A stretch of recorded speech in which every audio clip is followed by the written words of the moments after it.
Alhamdulillahi ala ihsanihi Wasyukru lahu ala taufiqihi wa mutinanihi Asyhadu an la ilaha illallah ta'ziman li sya'nihi Wa asyhadu anna Muhammadan abduhu wa rasuluhu ad-da'i ila ridwanihi Salawatullahi wa salamuhu alaihi wa ala alihi wa ashabihi wa ikhwanihi. Kaum muslimin sedang jemaah salat subuh yang dimuliakan Allah Subhanahu wa taala. Alhamdulillah, tak henti-hentinya kita memuji dan bersyukur atas nikmat Allah Subhanahu wa taala yang masih tercurah kepada kita sampai saat ini. Salawat serta salam mari kita aturkan kepada junjungan Nabi besar kita Nabiullah Muhammad sallallahu alaihi wasallam. Semoga salawat-salawat yang senantiasa kita lantunkan kelak menjadi syafaat di yaumil qiyamah. Amin ya rabbal alamin. Tema kita pada subuh hari ini yaitu Ramadan, bulan perubahan dan perjuangan. Ma'asyiral muslimin rahimakumullah. Hidup adalah ujian dan dia sifatnya sementara, dan kelak pada hari kiamat kita akan mengetahui siapa yang beruntung dan siapa yang celaka. Seorang mukmin hendaknya sadar bahwa dunia ini adalah tempat untuk memaksimalkan ibadah, bukan untuk bersenang-senang sehingga terlalaikan dengan kewajiban, bukan untuk melampiaskan hawa nafsu. Namun meskipun demikian, realita yang kita saksikan, hidup di dunia ini adalah perjuangan. Kita bekerja untuk kita petik hasilnya. Di hari tidak ada lagi amal, yang ada sisa penghisaban. Rasulullah SAW bersabda, "Kullun nasi yabdu faba'i'un nafsa famu'tiquha aw mubiquha." Setiap pagi seorang itu ada dua golongan. Ada yang membebaskan dirinya dari belenggu kehidupan dunia, dan ada yang justru menjerumuskan dirinya dalam lembah kehinaan, kebinasaan. Maka kita sadar bahwa sekali lagi hidup ini adalah membutuhkan perjuangan. Tinggal bagaimana niat kita yang ikhlas dan kita jalankan sesuai dengan tuntunan yang telah dicontohkan oleh Nabi kita SAW. Hadirin yang dimuliakan Allah, jika kita ingin berjuang maka tentunya akan menuntut perubahan. Dan manusia memang seperti itu, ya harus berubah. La tarkabunna tabaqan an tabaqa. Kalian akan melewati tahapan demi tahapan, fase demi fase. Namun yang menjadi pertanyaan, perubahan ke arah mana? Apakah perubahan yang mengarah kepada kesuksesan, kejayaan, kemuliaan, atau justru sebaliknya kepada kemerosotan, kehinaan, dan seterusnya? Allah SWT mengingatkan, liman syaa minkum an yataqaddama aw yata'akhkhar. Bagi siapa saja di antara kalian yang ingin maju atau ingin tetap begitu saja mundur. Jadi hidup ini tidak ada yang stabil. Tidak ada hidupnya yang di tengah-tengah terus. Mesti harus ada perubahan, ya, harus ada perubahan.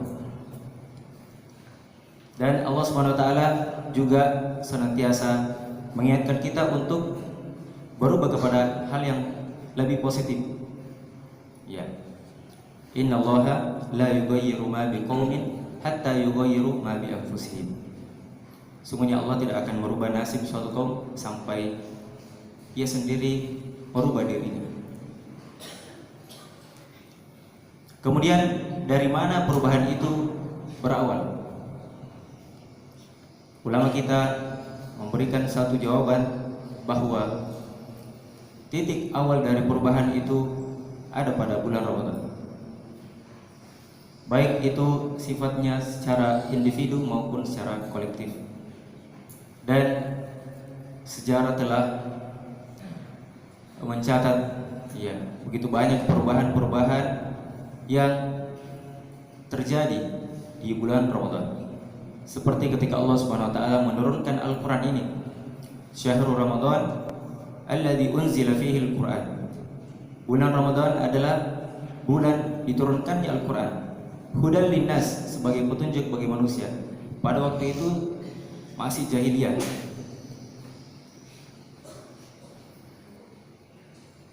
Yang dimana mereka menghalalkan darah, masih praktik ribawi, zina, khamar dan seterusnya, kesyirikan, ya apalagi yang dibawa oleh Amir bin Al-Luhai yang mengubah milah Ibrahim kepada milah kesyirikan.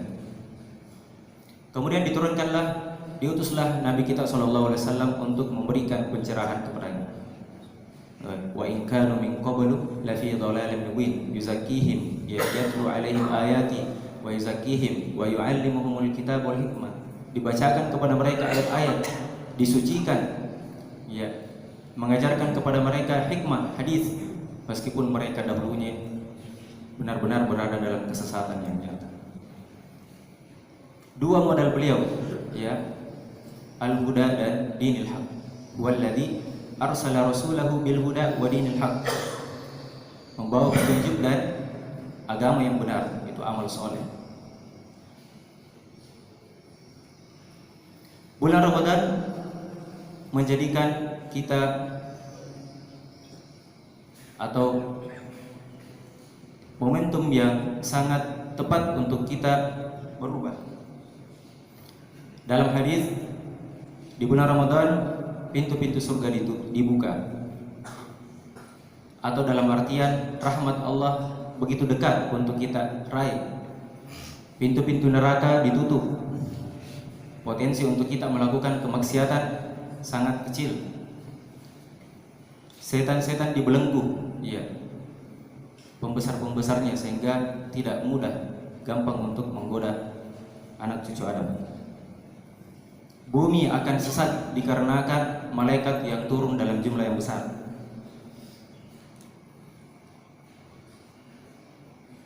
Maka sangat disayangkan jika sudah melihat tanda-tanda seperti ini, lantas kita masih santai-santai saja. Iya, dikatakan, saya memang sudah seperti ini dari dulu, ibadahku begini memang. Ya, tidak hal demikian. Rasulullah adalah contoh sejati.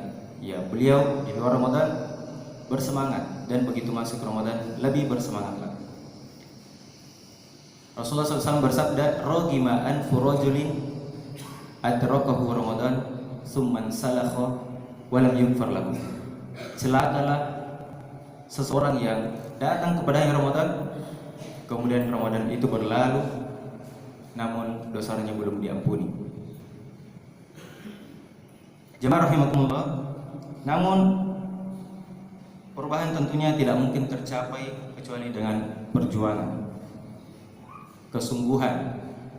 Dan bulan Ramadan mengajarkan kita jihad melawan hawa nafsu, jihad melawan setan, kaum kufar, bahkan juga kaum kufar dalam sejarah dicatat, kaum munafikin dan seterusnya.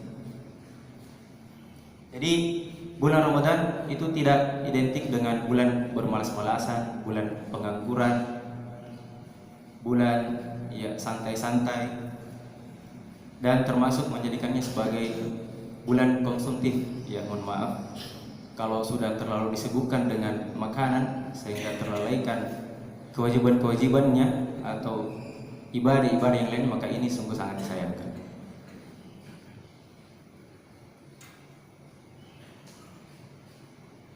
Siapakah yang lebih baik ibadahnya daripada Rasulullah SAW? Dikisahkan beliau setiap malam melakukan qiyamul lail sampai bengkak, ya, mengkhatamkan Al-Quran. Kata Aisyah, bahkan setiap malamnya ya, datang kepada Jibril dan bersedekah, ya, karena Rasulullah SAW ajwadun nas, orang yang paling dermawan, dan ajwadu ma yakunu fi Ramadan, lebih dermawan lagi ketika masuk bulan Ramadan, karihil mursal, ya, melebihi cepatnya itu angin.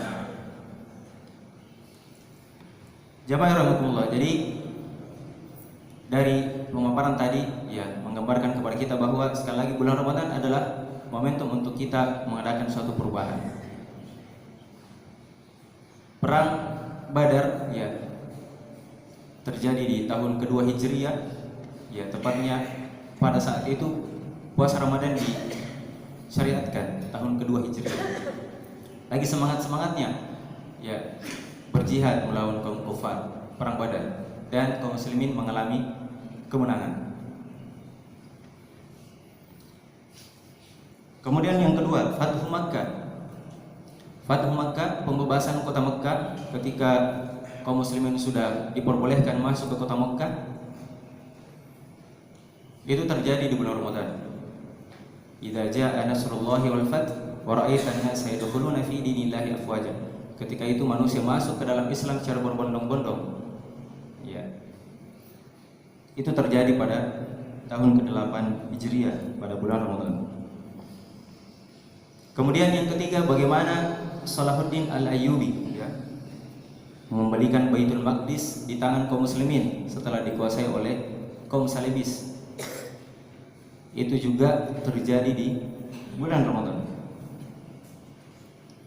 Kemudian perang Ain Jalut, di mana Al-Alim Rabbani Saifuddin Al-Quds, ya, tampil, ya, melawan kaum Tartar, ya, Mesir dan sekitarnya. Itu terjadi di bulan Ramadan. Menang. Yang kelima, Muhammad Al-Fatih, ya, Muhammad Al-Fatih yang telah diisyaratkan oleh Rasulullah sebelumnya ketika penggalian parit oleh usulan Salman Al-Farisi di perang Khandaq. Rasulullah langsung turun menggali parit dan dikisahkan, ya, ketika memukul batu maka memancar api. Ya, Rasulullah mengatakan la tuftahanna al-Qustantiniyah, ya, sungguh, ya, akan ditaklukkan Konstantinopel atau Turki, ya, saat itu. Ya, itulah Muhammad Al-Fatih. Beliau menaklukkannya juga pada bulan Ramadan. Dan negeri kita yang tercinta, ya, juga diproklamasikan kemerdekaannya di bulan Ramadan 1945. Dari sejarah-sejarah ini, ya,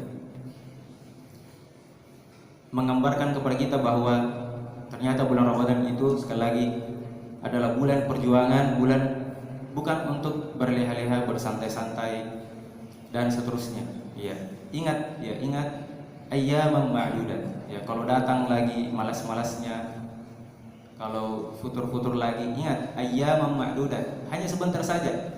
Sama ketika kita melaksanakan ibadah haji, ibadah umroh misalnya, ya, hanya beberapa hari, ya, tentunya kita memaksimalkan ibadah pada hari-hari tersebut, ya, sama seperti Ramadan, ayyaman ma'dudat. Ya, salah seorang ulama mengatakan inna masyaqqata ta'ah tadhhab wa tabqa thawabuha. Sesungguhnya beratnya atau capeknya melakukan ketaatan itu akan pergi dan yang tinggal adalah kebaikannya atau pahalanya. Wa inna lazzatal ma'asi tadhhab wa tabqa iqabuha. Sesungguhnya kelezatan dalam bermaksiat itu juga akan pergi dan yang tinggal adalah dosanya, Jadi kami menasihatkan diri dan para hadirin sekalian untuk mari, ya, di sisa akhir ini, di momen-momen yang terakhir, mari kita kencangkan kembali, ya, mengupdate lagi, mengupgrade lebih, meningkatkan lagi intensitas ibadah kita kepada Allah Subhanahu wa taala. Ya, karena mau tidak mau Ramadan akan meninggalkan kita, ya meninggalkan kita. Tinggal bagaimana kita bisa mencapai derajat la'allakum tattaqun. Iya. La'allakum tattaqun itu diartikan pasti kalian akan bertakwa. Jadi kata la'alla dalam bahasa Arab itu bukan cuma berarti agar kalian, agar supaya, bukan harapan, tapi sebagian mengartikan itu sudah kepastian. Jadi ketika Allah mengatakan la'allakum tattaqun, pasti kalian menjadi orang yang bertakwa. Tentunya dengan ya menjalankan syarat dan ketentuan yang berlaku di bulan Ramadan. Sekira ini kultum singkat. Semoga ya kita lebih bersemangat lagi. Mari ingat ayyam ma'dudat, hanya beberapa hari lagi, 10 hari kurang lebih ya. Mari kita ya bersemangat saling memotivasi antara kita dan keluarga kita. Yang benarnya tentunya datang dari Allah SWT. Jika ada kesalahannya maka itu dari kami. Hadanallahu wa iyyakum ajma'in. Subhanakallahumma wa bihamdik asyhadu an la ilaha illa anta astaghfiruka wa atubu ilaik. Wa akhiru da'wana alhamdulillahi rabbil alamin. Wassalamualaikum warahmatullahi wabarakatuh.